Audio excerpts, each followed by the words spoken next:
Hello everyone, स्व अध्ययन पर स्वागत है।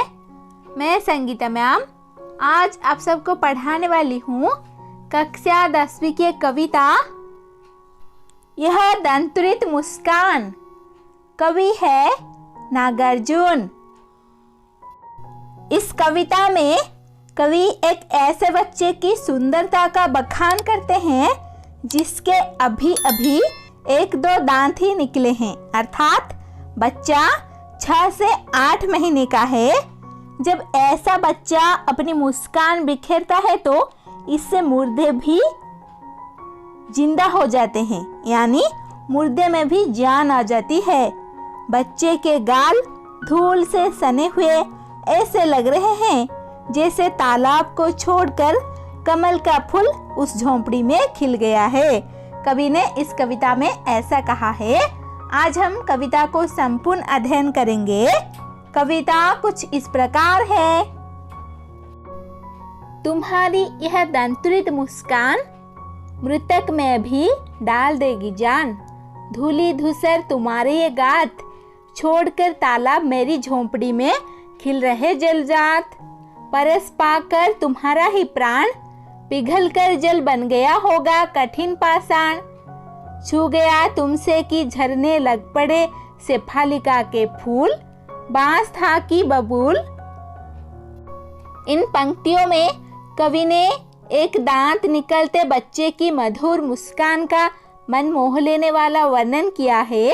कवि के अनुसार एक बच्चे की मुस्कान मृत आदमी को भी जिंदा कर सकती है, अर्थात कोई उदास एवं निराश आदमी भी अपना गम भूलकर मुस्कुराने लगता है। बच्चे घर के आंगन में खेलते वक्त खुद को गंदा कर लेते हैं, धूल से सन जाते हैं, उनके गालों पर भी धूल लग जाती है। कवि को यह दृश्य देखकर ऐसा लगता है मानो किसी तालाब से चलकर कमल का फूल उनकी झोंपड़ी में खिला हुआ है।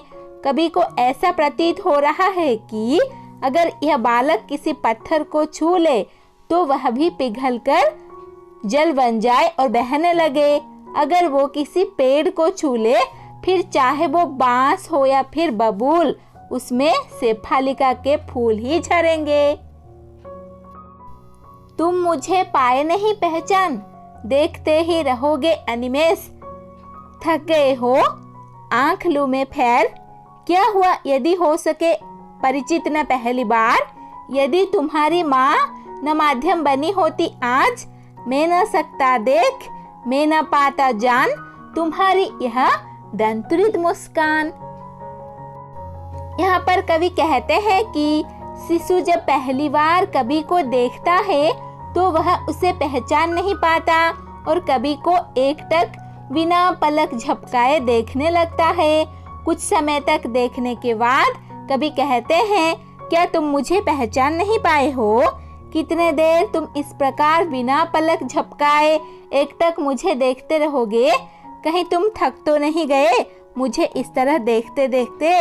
अगर तुम थक गए हो तो मैं अपनी आंख फेर लेता हूँ, फिर तुम आराम कर सकते हो।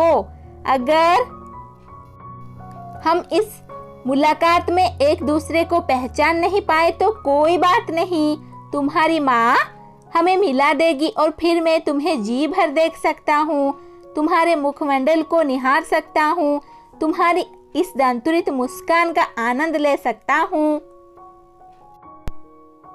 है कि कवि को इस बात का जरा भी अफसोस नहीं है कि बच्चे से पहली बार में उनकी जान पहचान नहीं हो पाई, लेकिन वह इस बात के लिए उस बच्चे और बच्चे की माँ का शुक्रिया अदा करना चाहते हैं, क्योंकि उनके कारण ही कवि को भी उस बच्चे के सौंदर्य का दर्शन करने का सौभाग्य प्राप्त हुआ। धन्य तुम माँ भी तुम्हारी धन्य, चीर प्रवासी में इतर में अन्य। इस अतिथि से प्रिय तुम्हारा क्या रहा संपर्क, उंगलियां माँ की कराती रही है मधुपर्क। देखते तुम इधर कनखी मार और होती जबकि आंखें चार, तब तुम्हारी दंतुरित मुस्कान मुझे लगती बड़ी ही छविमान। प्रस्तुत पंक्तियों में कवि बच्चे के बारे में बताते हैं कि उसके नए नए दांत निकलना शुरू हुए हैं। कवि बहुत दिनों के बाद अपने घर वापस लौटे हैं, इसीलिए बच्चा उसे पहचान नहीं पा रहा है। आगे कवि लिखते हैं कि बालक तो अपनी मनमोहक छवि के कारण धन्य है ही, और उसके साथ उसकी माँ भी धन्य है जिसने उसे जन्म दिया। आगे कवि कहते हैं कि तुम्हारी माँ रोज तुम्हारे दर्शन का लाभ उठा रही है। एक तरफ मैं दूर रहने के कारण तुम्हारे दर्शन भी नहीं कर पाता और अब तुम्हें पराया भी लग रहा हूँ। एक तरह से यह ठीक भी है, क्योंकि मुझसे तुम्हारा संपर्क ही कितना है। यह तो तुम्हारी माँ की उंगलियां ही है जो तुम्हें रोज मधुर स्वादिष्ट भोजन कराती है। इस तरह तिरछी नजरों से देखते देखते जब हमारी आंख एक दूसरे से मिलती है, मेरी आंखों में स्नेह देखकर तुम मुस्कुराने लगते हो। यह मेरे मन को मोह लेता है। कभी कहते हैं कि बच्चा अपनी माँ की उंगली चूस रहा है तो ऐसा लगता है कि उसकी माँ उसे अमृत का पान करा रही है।